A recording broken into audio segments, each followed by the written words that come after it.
What's up, you all? My name is Alexon, and I've been blessed with the talent of making music that glorifies Jesus. And so I want to get into my second single that I have out called Presence of the Lord. And I want to get into the backstory of it and give you the motivation behind the verses for that song. So verse 1 is based on when I was in 4th or 5th grade. My parents got divorced. And so once they got divorced, my dad was forced to live outside of the house. And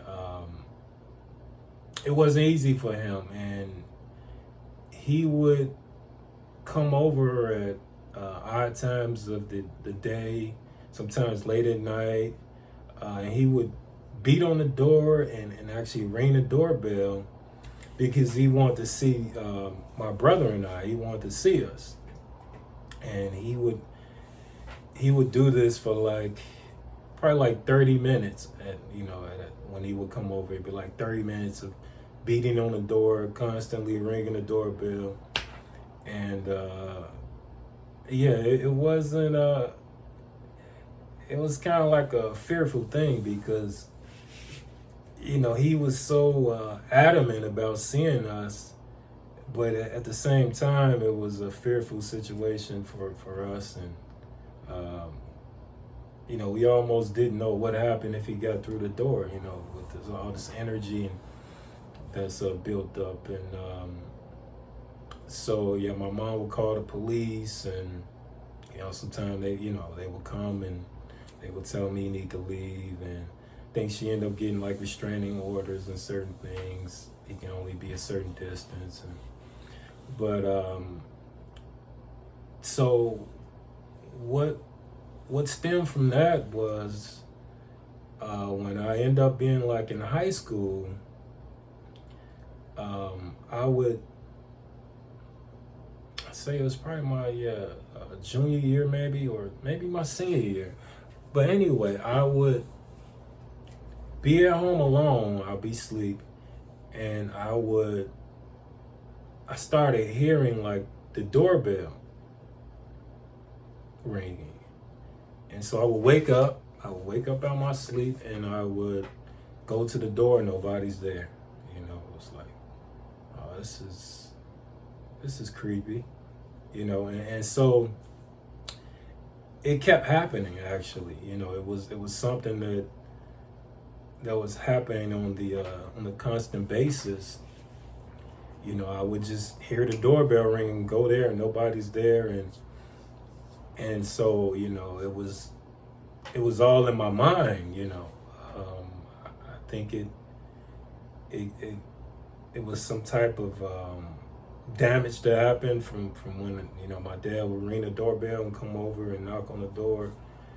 It was something mentally that took place, but and that's what I was thinking at the time. But I found out there was something spiritually, and I'll get into that once I continue the story. But so it went from just hearing the doorbell ring to I would hear my name being called. And, it would say Alexon. It would be like, and the voice would sound like my mom or my dad calling me. And I wake up, my parents they're not there. I'm actually in the house by myself. So it was a scary situation, and I didn't understand what it was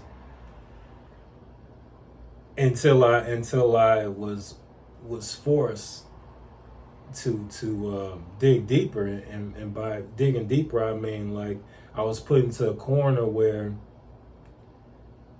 I was saying to myself, okay, nobody's gonna believe me when I say that I'm hearing the doorbell ring and I'm hearing these voices, and then if they did believe me, maybe they'll put me like in a psych ward or something. I didn't know.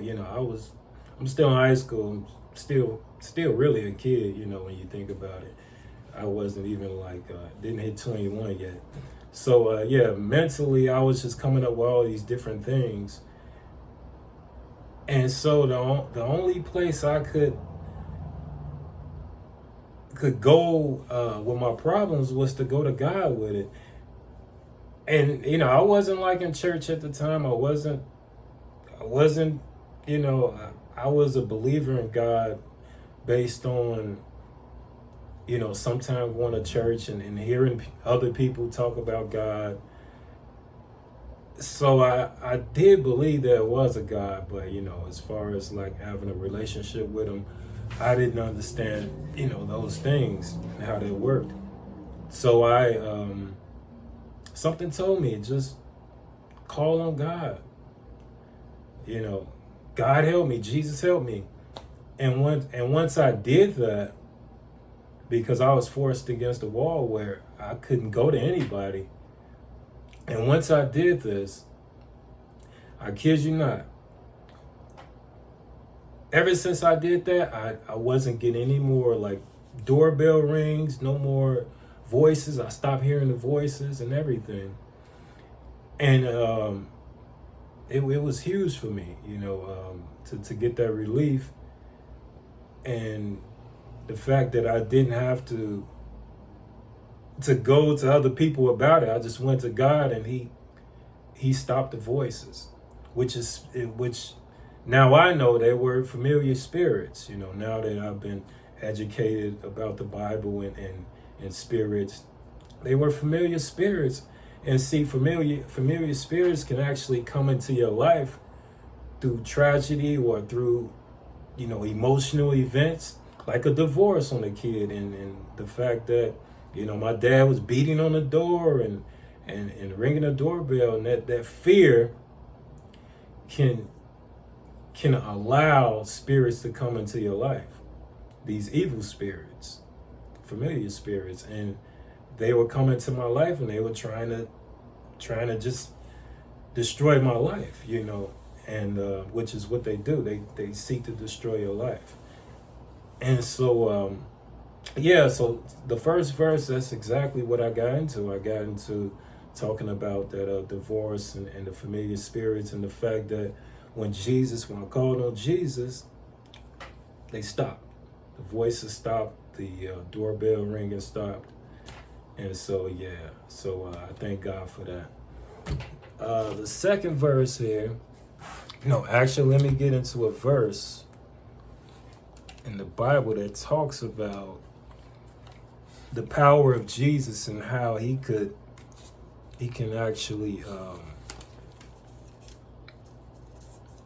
he has power over evil spirits and he can make them go. So let's see, let's get into Luke chapter 10, verse 17 and 19.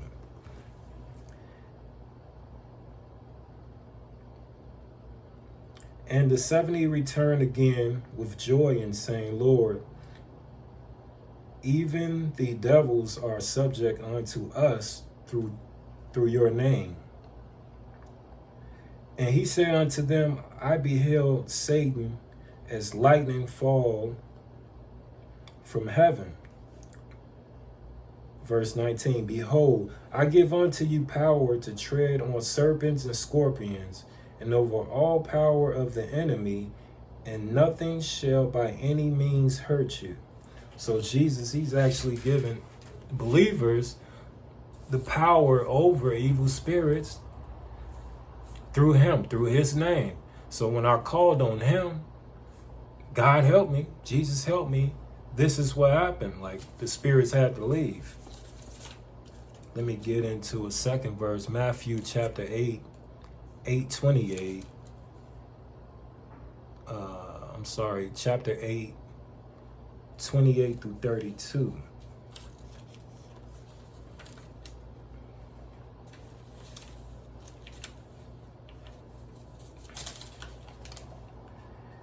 Okay, verse 28.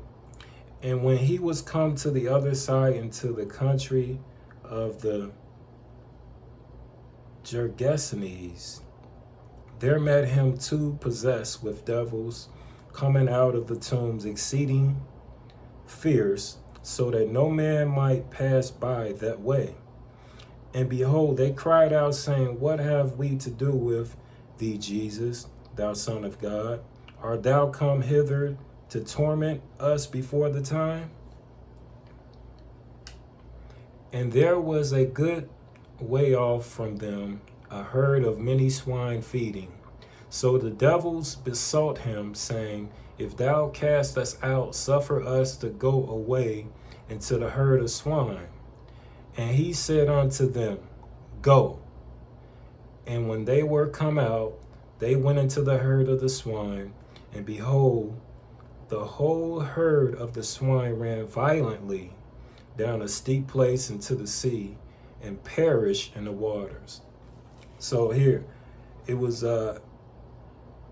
2 men that were possessed with demons, with devils, and when they seen Jesus, they were scared. They were saying, "Hey, is our time? Is it our time for torment?" Which is hell, when evil spirits or spirits, if you're not saved, then hell is real, and you will be tormented. The Bible says that. And so these spirits, these evil spirits knew that. And so they asked Jesus, was it the time for them to be tormented? And so yeah, they asked Jesus, can we go into the swine at least? Don't torment us. Can we go into the swine? And so they went. So he said, yeah, you can go into the swine. He said, go. And they went into the swine. As soon as they got in the swine, they ran down a steep hill into the water, killed themselves basically, because that's what they do. They seek to destroy everything that they enter into, and they won't destroy life, your lives. So I want to get into that verse. I think that's the only one for verse 1. So the second verse talks about when I struggled with this, like 10 years ago. I struggled with adult content while being married to my wife, and it was a situation. Addictions can come in different forms. It can come in the form of lusting. It can come in the form of alcohol, drugs. Some people have addiction to eating. People take it lightly, but it's a real thing. And I suffer with lust, with adult content, and being married. It was I felt trapped, and at the time I was actually just starting to go to church, and I felt like a hypocrite, going to church, singing the songs, and knowing that I'm still living this sin of lust. And so, yeah, the second verse gets into that, and the fact that, it's just like in the first verse when I called on Jesus, because I felt like I was trapped in this, this addiction to watch adult content. And I called on God to take it away from me, take this addiction away from me. And he did. And I haven't watched any adult content. It's been like 10 years, and I haven't watched it. So, some people may take it lightly. They look at people that, I know when I was coming up as a kid, it was sort of like a way of trying to make you, move into your adulthood. You older guys in the family would give you, an adult content tape, and tell you to look at it, and you would look at it, and they tell you, you can learn how to do this and learn how to do that. In reality, you don't. Looking back now, being married and everything, you don't need to to learn from a tape, you know, how to make love to your wife or do these things, because naturally that, you know, God actually put that in us to, once we meet that person, we'll figure that out naturally, you know. So, you know, you didn't have to look at content to show you how to do this the right way and not the right way. And so, yeah, you know, it starts sometimes like that, you know, that somebody in the family thinking they helping you by giving you this content, and they really hurting you, you know, and hurting your future. And just like me, like I said, I fell into addiction and with adult content, and but God showed up and removed it. And that's what the second verse talks about. Now I want to get into a Bible verse that talks about adultery, and how the fact that, you know, you can commit adultery in your heart. You know, it's something that you can commit in your heart. You know, me looking at content, I was thinking to myself, you know, oh, you know, I'm not cheating on my wife. You know, it's just content. You know, it's not like a real person. But you are cheating on your wife when you look at these things, and it's a sin to lust for these things. And so let me get into the verse here. It's Matthew chapter 5, verse 27 through 28. Let's see here.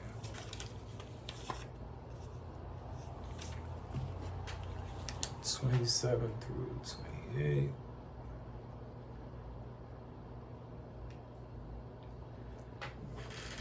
Ye have heard that it was said by them of old, Thou shalt not commit adultery. But I say unto you that whosoever looketh on a woman to lust after her hath committed adultery hath committed adultery with her already in his heart. And if okay, yeah, that was the verse. I was going to 29. But yeah, so if you look at a woman to lust for, you committed adultery in your heart already. So you are cheating on your wife. If you out here and you're a man, or if you're a woman and you're looking at this content, you're married, and you are committing adultery. You are cheating. And so yeah, that was all I wanted to get into for these for the presence of the Lord. I think those are all the verses. I'm running a little long here, so let me just close it. I appreciate the positive feedback I've been getting from my music, and I will continue to give you all more music monthly. And